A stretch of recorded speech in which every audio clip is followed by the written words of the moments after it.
आशीर्वाद विराजमान कीजिए। धन्यवाद गुरुदेव। बच्चों अपनी पुस्तक निकालिए।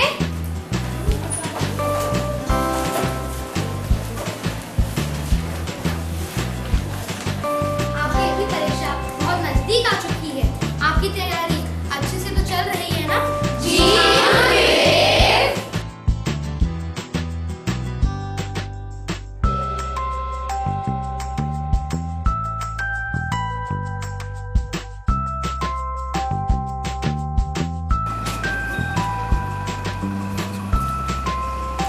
मधुकर कहाँ है? सर, मधुकर आज हमारे सहारे की भी नहीं चल रहा था। क्या? सर, सच में वो हमारे सहारे की भी नहीं चल रहा था। सर पता है मधुकर ने आज हमारे साथ क्रिकेट खेलने की कोशिश की थी। क्या मधुकर क्रिकेट खेल रहा था? जी हाँ सर। लेकिन सर शाम उसे अभी भी चिढ़ाता है, उसे लंगड़ा कह के बुलाता है। ये तो बहुत खराब बात है। शाम को ऐसा नहीं बोलना चाहिए। उसको मेरे पास भेज देना, मैं उसको समझा दूंगा। सर आप जरूर समझा दीजिएगा। हाँ मैं उसको समझाऊंगा। लेकिन सर ये हुआ कैसे? मधुकर तो अपनी कुर्सी से उठ ही नहीं पाता था। देखो जब तक तुमने उसको सहारा दिया, उसको पकड़ कर उठाया, तब तक उससे सहारा चाहा। मैंने उसके लिए नकली पैर का भी इंतजाम किया, परंतु वह तो अपने जीवन से इतना निराश था कि उसने कभी उठने का प्रयास ही नहीं किया। और हमारे सारी कोशिशों के बावजूद हमने उसको अकेला छोड़ दिया। और अब उसको खुद संभलने दो। देखो बच्चों, अब उसको खुद ही संभलने दो। उसका काम उसको स्वयं करने दो। ठीक है बच्चों, जाओ बैठो। अरे मधुका संभल के। प्रणाम गुरुदेव। आशीर्वाद। सर आज मैं भी प्रार्थना का गाना गाऊंगा। हाँ क्यों नहीं। तुम्हारे दोस्त बता रहे थे कि आज तुम उनके बिना सहारे के चल रहे थे। जी सर। और तुमने क्रिकेट खेलने की कोशिश की थी। जी सर, मुझे बचपन से ही क्रिकेट अच्छा लगता है। और आज तुम्हारा व्यवहार भी बहुत प्रशंसनीय लग रहा है। जी सर। आज मैं प्रार्थना का गाना गाऊंगा। जरा मेरे दोस्तों को बुला दीजिए। हाँ क्यों नहीं। सब लोग आओ, सब लोग इधर आओ। आओ।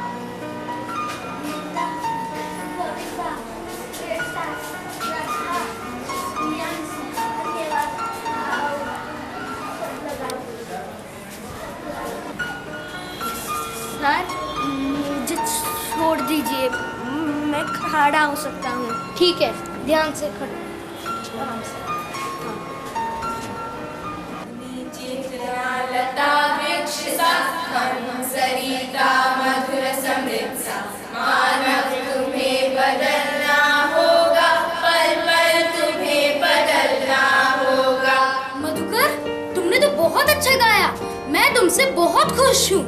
शुक्रिया सर। बच्चों जाइए, अपना अपना स्थान ग्रहण कीजिए।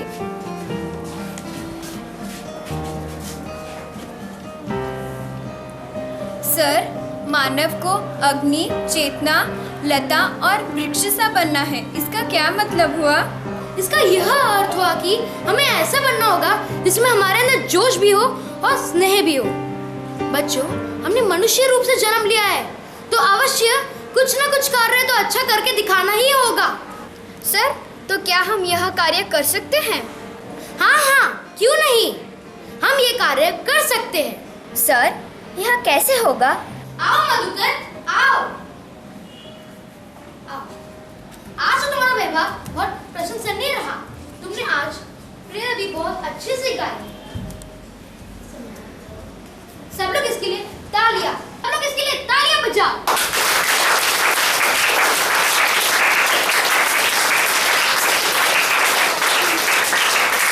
शुक्रिया, सबको बहुत बहुत शुक्रिया, बहुत बहुत शुक्रिया। सर मेरी दादी जी कहती हैं कि आलस्य और नफरत दुखों को जन्म देते हैं, परंतु कुछ मनुष्य तो स्वयं से ही नफरत करते हैं, इन भावनाओं में फंसे रहते हैं। तो फिर सर फिर हमें क्या करना होगा? आकांक्षा तुम्हें तीसरी बात समझ नहीं आई? ठीक है मैं समझाता हूँ। हमें सबसे पहले समाज में परिवर्तन लाना होगा। स्नेह, उचित भावना और सही राह ही मनुष्य को अच्छे रास्ते की ओर ले जाती है। लेकिन सर, क्या समाज के लोग इसे समझते हैं? वो तो थोड़े ही पैसों की झलक में अपना कर्तव्य पूरा मानते हैं। लेकिन रुपए पैसे तो जीवन की सबसे बड़ी आवश्यकताओं में से है। तुम ठीक कहते हो, लेकिन रुपया पैसा के साथ साथ भावनाओं की भी आवश्यकता है। ऐसी भावनाओं की जिनमें वात्सल्य रस छलक रहा हो, जो गिरे को उठा दे, जो उठे को चला दे और जो अपने अपने पैरों पर खड़े होना सिखा दे। शाबाश, ये तुम्हारे दिल की आवाज है। हाँ, हम सबको सीखना है कि सबके हृदयों में प्यार की गंगा उमड़ पड़े। बसंत की भीमी वायु मन में शांति भर दे। बच्चों, प्राचीन कवि जायसी तथा सूरदास और अंग्रेजी के कवि मिल्टन और बैनर किसी न किसी शारीरिक कमी के होते हुए भी अपने अपने क्षेत्र में बहुत प्रसिद्ध हुए। हाँ सर, मैंने पढ़ा था कि ग्रामोफोन और टेलीफोन के आविष्कारक बचपन से ही बहुत कमजोर थे। लड़के उन्हें चिढ़ाया करते थे, परंतु उनका काम बेजोड़ रहा। तुम ठीक कहती हो कविता। हम में से ऐसा कोई भी व्यक्ति नहीं जो किसी न किसी शारीरिक कमी का शिकार ना हो। तो सर, आपका मतलब है कि हम सभी विकलांगता के शिकार हैं? हाँ, कोई मानसिक रूप से विकलांग है तो कोई शारीरिक रूप से विकलांग है। तो हमें क्या करना होगा? यदि हम चाहे तो सिर्फ अपनी ही नहीं, ऐसे लोगों के भी विकारों को दूर कर सकते हैं। सर, मैं आना चाहता हूँ। क्या मैं आऊँ? हाँ, आओ बेटा, आओ। संभल के। हाँ। सर, हमें प्यार चाहिए। अपने पैरों पर खड़े होने का रास्ता चाहिए, दया नहीं चाहिए। तुमने बिल्कुल ठीक कहा बेटा। उपहास भरी दृष्टि ना दो, प्यार से सुख सरिता भर दो। आओ, आज से हम सब एक साथ उम्मीद की किरण लेके आगे बढ़े। जी सर।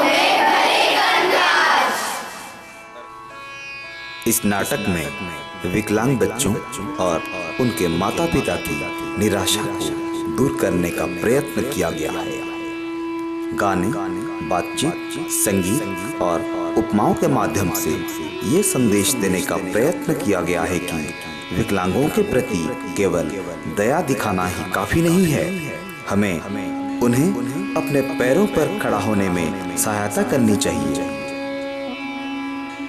मधुकर ने अपने आप चलने का प्रयास तब किया जब उसने निराशा त्यागा तथा अन्य विद्यार्थियों ने उसे सहारा नहीं दिया। वो पहले ऐसा नहीं कर रहा था क्योंकि वो अन्य छात्रों की सहायता की आशा में बैठा रहता था और उसे सहायता मिल भी जाती थी। विकलांग व्यक्ति भी हमारे समाज के अंग हैं। वे भी प्रेम और सहानुभूति के पात्र एवं हकदार होते हैं। हम ऐसे व्यक्तियों के साथ प्रेम पूर्वक व्यवहार करेंगे तथा उन्हें निराशा त्याग कर आगे बढ़ने के लिए प्रेरित करेंगे।